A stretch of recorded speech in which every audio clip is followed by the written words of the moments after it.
Hello and welcome back to my channel. I'm so happy to have you here, and I'm really looking forward to talking about this topic today because it is kind of a stereotype about the region, and certainly all these ideas behind like traditional values and the backwardness. That's definitely a major stereotype of Calabria. So we're going to get into that. Been kind of an interesting week. I had originally recorded this video and hated it. I just wasn't in the right headspace because a friend of mine was coming into town, and I just kind of had my wheels turning in other directions. And so I originally recorded this, but I'm so glad that I decided to wait and re-record it, because having him here, he's a male friend of mine, having him come here to visit me kind of refreshed some of the ideas that I have about the traditional values and the way that things function. And it was funny to observe him because he comes from New York. So obviously this is a completely different world.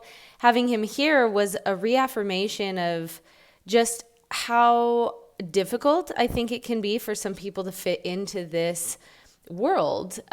So yeah, all that to say, I'm just really glad that I decided to stop and re-record it. Sometimes you just got to listen to yourself, listen to your energy a little bit. But all that to say, let's get into this topic today. It is an interesting one and something that I've wanted to talk about for a long time, but I want to be a bit careful about the way that I address it because it is a stereotype of the region, and certainly it is a factor. I think something that a lot of people have a hard time getting used to when they come here. So I want to kind of get into those details as well. The other thing is I want to define a couple terms here, okay? Because when I'm referring to, as we go on in this video, I have a tendency to rant and ramble. So I just want to be clear on some terms as we go along. As I mentioned the term conservative, I'm referring to conservative values. I'm not referring to conservative nature in terms of politics, okay? Italian politics, Calabrian politics, all of that's a totally different ballgame. I'm not going to get into that in this video. I just wanted to get that out of the way. So all that said, let's get into the topic. I've been thinking a lot about this since I moved to Calabria. This was actually one of the most difficult parts of living here for me, and adjusting to this was something that was challenging.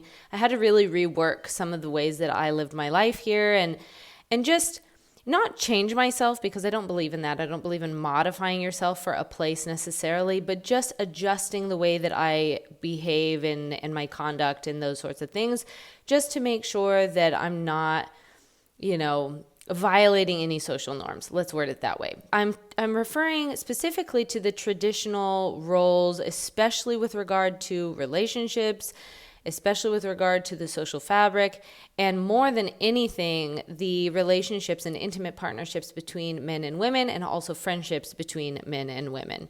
I will say that this is something that has changed a lot. I moved here going on 7 years now. The first time I came here was in 2018, and I will say that it seems like it's opened up quite a bit, even just from a couple years ago. When I first came here, it was very, very restrictive. There was just a lot of discussion about male-female relationships. At that time, I was quite a bit younger, so people were trying to hook me up all the time with people. Now, I can't tell if it's because I've gotten older or if it's also just because they know me and they know I'm not interested in them doing that. They've kind of stopped doing that, which is fantastic. It still is a topic of discussion, and it's still something that comes up, but it's not nearly at the frequency that it was when I was I was 30 at the time. So, but it is something that's really challenging to get used to if you come from a place, especially like North America or even Northeastern and Northwestern Europe. I think that we just have a way of conducting ourselves that's quite a bit different when it comes to gender roles and that sort of thing. Calabria is very traditional, and I will say that it tends, like the older generation, what would be my grandparents' generation and like the boomer generation here, they tend to be very, very, very traditional. The younger generation is changing, although it's interesting, and I talked about this in my dating video that I did, which I'll link in the description box, but it is changing, but not completely. I mean, there are still really traditional ideas of the ways that men and women are supposed to conduct themselves, the roles that men and women are supposed to take on. And, if we're talking about the LGBTQ plus community, that's kind of something I'll touch on a little bit later. But all of these things have changed, let's say, but it hasn't been a radical shift. It's been very gradual. And I'm curious to know what this is going to look like over the next few years and over the next few decades. Now, in that same dating video that I just mentioned, I mentioned a concept called fidanzamento in casa, which basically is like an in-house engagement. And this is where basically when it came to dating, few generations ago, I'm just talking about maybe 1 or 2 generations ago, our parents' generation, for example, definitely participated in this. You didn't really date, okay? You didn't go out and like spend time with each other, and like sex outside of marriage, all of that was such a taboo. You did this fidanzamento in casa, which basically meant that you were dating the person within the context of getting to know them in the family, okay? So you didn't go anywhere by yourselves. There was always a chaperone. There was always somebody else around. And what I've heard from the older generations is they didn't even kiss or hold hands or any of that until they got married, okay? And of course, this has changed now. Younger couples, they're even co-living now, which is, or like living together before marriage and that sort of thing. It is kind of frowned upon. I will say I've heard some older people be like, they're living together. You know, it's like there are still some of these ideas. But I just mentioned that because it is something that's changed a lot.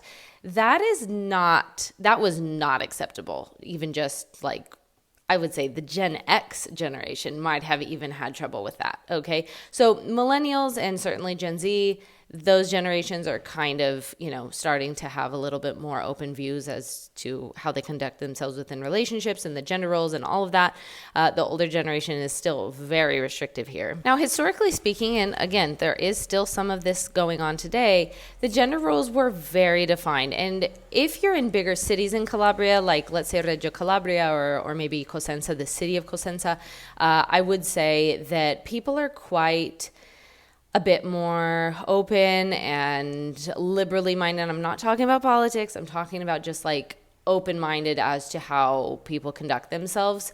If we are talking about smaller rural villages, smaller towns, kind of like the one that I'm living in, it's very conservative, okay? And, there are still just a lot of ideas about how people should behave. And this is something that affects both genders. It's not just towards women, although I will say that, I think it's more restrictive towards women. But there are still a lot of expectations of men. And I think that for men outside of the culture, this can be a bit overwhelming, especially if they're trying to date Calabrian women, because Calabrian women expect men to do certain things that I'm not 100% sure the average American man would be up for doing. I'm talking about like the traditional values about provision, protection, all of that kind of stuff. That's definitely, from her perspective, the bill probably shouldn't even touch the table. Okay. It's like that. There's no question as to who's paying for dinner. There's no question about who's inviting who, like who's chasing who, those kinds of things that, Calabrian men are expected to pursue intentionally and court and all of that. Okay. Again, these things are changing in this new generation. Things are getting a lot more open. But I'm just saying that was the expectation even in the millennial generation and certainly the generations before us.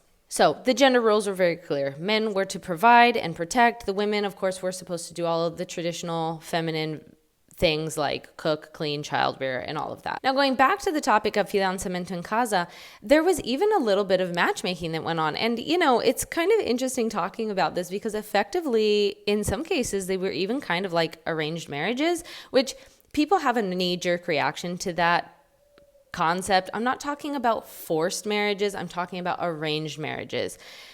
It was not that uncommon for families to link up their kids together, or in some cases even like several of their children together, in order to preserve wealth between families and in order to preserve trust. Because, and I've mentioned this in some of my other videos, but this was a region that went through a lot, especially post-unification. Even before that, all of the years of colonization from various different groups, but then post-unification and the poverty and all of that. I'm not going to get into the history of these things, but wealth was a big issue. A lot of families were rural peasant families. And so in order to preserve the very little wealth that they had, they often united families through marriage.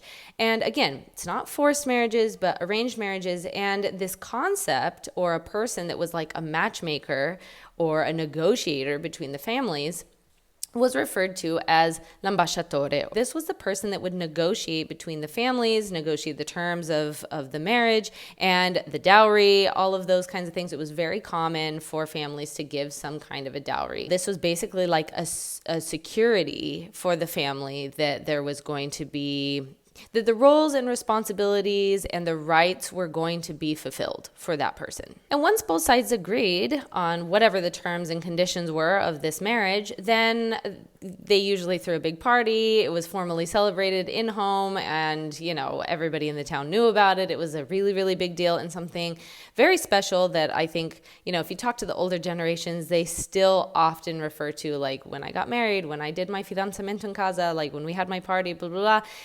It's such a huge part of the culture, and there are still some cultural discussions that happen surrounding this kind of topic today. So I'll get into that a little bit later. This concept of strategic marriages and preserving wealth, this is something that I think, especially if I'm speaking to my American folks here, but this is something that sounds weird because, you know, we marry for love and all of these things, but that's kind of a new concept in a lot of places. That's something that I don't think people really realize.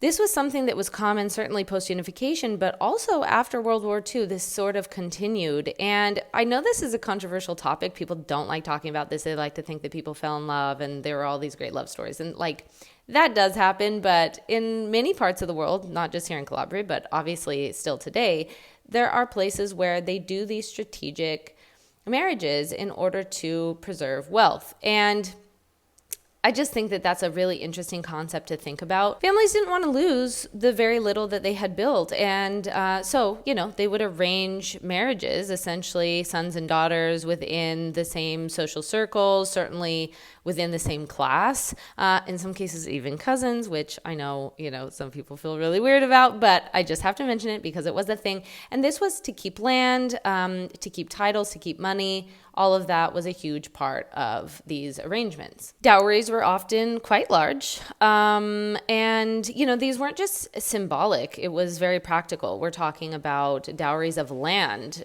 most often because, you know, people had, that was, most of the wealth was tied up in land, certainly olive groves and that sort of thing. These weren't just love matches, right? These were definitely strategic, and they were economic deals at the end of the day. Now, and I'm going to take this quite a bit further back because I don't think that this applies so much today, but, you know, just a generation or so ago, a woman's chastity and virginity was a big deal, okay? If a woman was considered to be fast, then that looked really bad for her family. Getting pregnant out of wedlock was a total scandal, okay? In many of these cases, they were kind of like forced to get married in those situations because, you know, they wanted to preserve the honor of the family. These were effectively shotgun weddings, or matrimoni riparatori, I think is what they called them.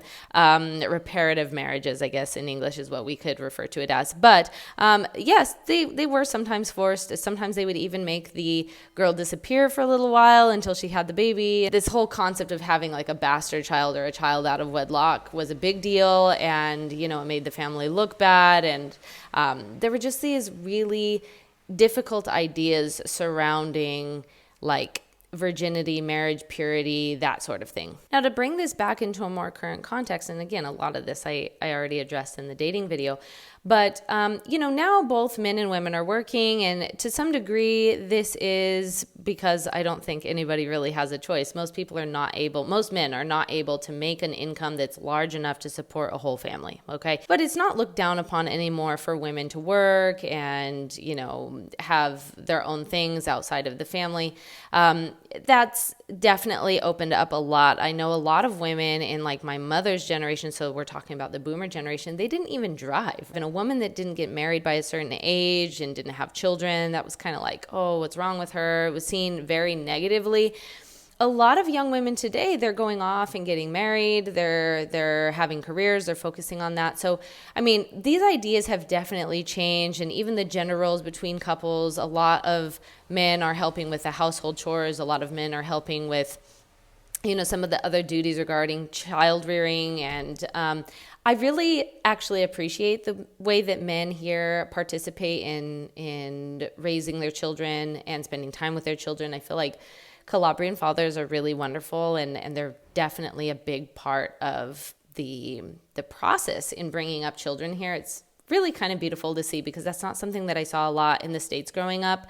My family was like that, but I didn't see that from other families. And also throughout the Middle East, I will say that this is something I also really noticed and kind of surprised me a little bit, was just how much men are involved in raising their children and having a hand in raising their children. I just think that that's really, really beautiful. So that's something that I really appreciate about spending time here and watching families grow here. A lot of my friends have gone on to get married and have children, and so it's just interesting to see them move into a different phase of their lives. But there are still some just very firm ideas about the roles between men and women, the conduct between men and women. Even the ways that men and women are dressing now, there's a lot more freedom there. It used to be that women had to, or were expected to, dress very modestly, very conservatively.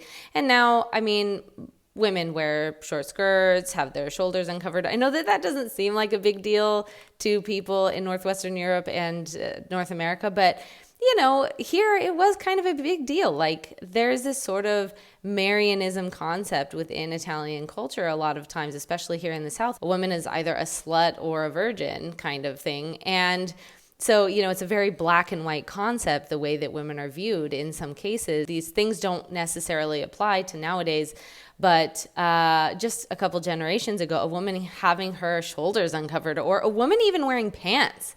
One of the ladies here was telling me the first time that she started wearing pants was like a big deal, because, it was expected that women wear dresses and skirts. So, these concepts, they were really, really defined. Now things have opened up a lot. And I'm not exactly sure where that's coming from. I think a lot of that is just exposure through social media, the film industry. Young people are traveling outside of the region a lot more, and certainly to other countries, and working abroad, studying abroad, that sort of thing. So these ideas are definitely opening up. And what is interesting, though, I will say, is just a personal observation, you can kind of tell which young folks have been living here in Calabria their whole lives, as opposed to the young folks that have gone out and worked and studied abroad. I'm not saying that I prefer one or the other. I'm just saying that there is a very visible difference in the mentality, and a visible difference in the way that people behave and conduct themselves with their surroundings, depending on what their experience has been. Now, not everything was so harsh. I don't want to say that. There were some really kind of sweet rituals, and that was a pun. It's not intended to be a pun, but basically, when you would get engaged and make your relationship official before marriage, they would often do these big parties, as I kind of mentioned before, and there were all kinds of meals and sweets that they would make to celebrate. One of them was basically a sweet ravioli, and so that's kind of the joke. Anytime I come back, they're always like, so when are we making the sweet ravioli? That's still something that is just part of the culture, is like celebrating getting engaged, having a big party. Certainly marriages are a big deal, having children is a big deal. The traditional family values here are still very, very strong. And as I mentioned again in the dating video, I do think that for a lot of Calabrian youth, most of them still want to get married, still want to have children, still want to make families. And that's just a really big part of the mentality here. If you're someone outside of the traditional norms or the conservative ideas behind family values, I do think that it would be quite challenging to live here, particularly if you're part of the LGBTQ plus community. Things have changed, I will say. We even locally here in the province of Vibo, we even have a gay-friendly beach. I don't know what it's like exactly, and I can't fully speak to that. I do think that a lot of people that are part of that community are still very closeted. It would be quite difficult if you're outside of the gender norms, let's say. I don't think that anybody would be deliberately mean to you, but I do think that you might get quite a bit of stares, especially if you're showing any kind of public displays of affection with your partner in public spaces. However, I will say that that's kind of frowned upon anyway, just even between heterosexual couples and people that are within the gender norms. I don't think that like, I don't think that people would be really open to people making out on the street corner necessarily. I mean, it might happen, but it's still like, it's not really a thing. So regardless of how you identify, regardless of, you know, whether or not you fit within the traditional gender norms and roles and all of that, I do think that there's just a way that you conduct yourself in public that if you didn't do that would be frowned upon regardless. When it comes to male and female friendships, I will say that I have quite a few male friends here. It's just kind of funny to me because sometimes we meet here in town, but it's rare and it's usually within a big group of people. Having a guy friend come over for coffee might even be kind of seen as weird. And certainly having my friend stay with me this time around, it was like I had to be very intentional to introduce him to people and make it known, like, this is a friend of mine. He's visiting from out of town. So, you know, all that to say, it is a thing. People do have male-female friendships. I'm not saying that that's restricted. I'm just saying that the youth are very good at sneaking around and kind of finding a way to meet outside of town, just so that rumors don't start. Not because they're doing anything wrong or nefarious. It's just because they're trying to make sure that you know, their reputation stays intact and that their families don't question what's going on. What are you doing? Who are you going around town with? But it's interesting too, because I kind of have a tendency to make friends with men faster than with women. And there are many reasons for that. It's not necessarily strategic or because I want it to be that way.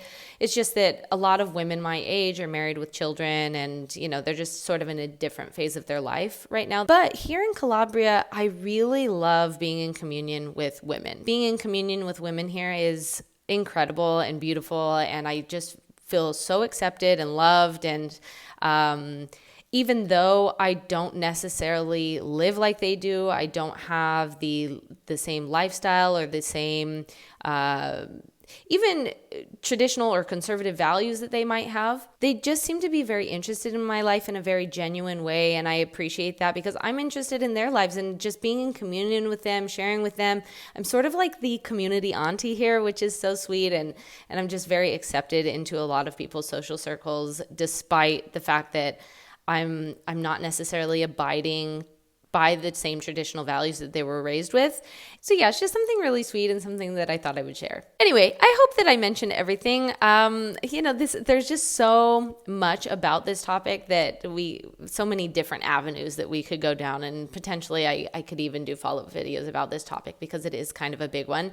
If I missed anything, please do comment it. I love reading your guys' comments. Thank you so much for those of you that like, share, comment, subscribe. You know, all of that has really helped out the channel. I've grown a lot, and the content that I'm making, I'm really having a lot of fun doing it, and I love your suggestions. I promise I've got some videos coming up over the next couple weeks that I'm working on, that I've been working on. I've got several different projects going on. It's just been a lot to put together, and it takes a lot more editing time. So all that to say, thank you so much for being here. Thank you so much for supporting the channel. I really appreciate it, and I will see you in the next video.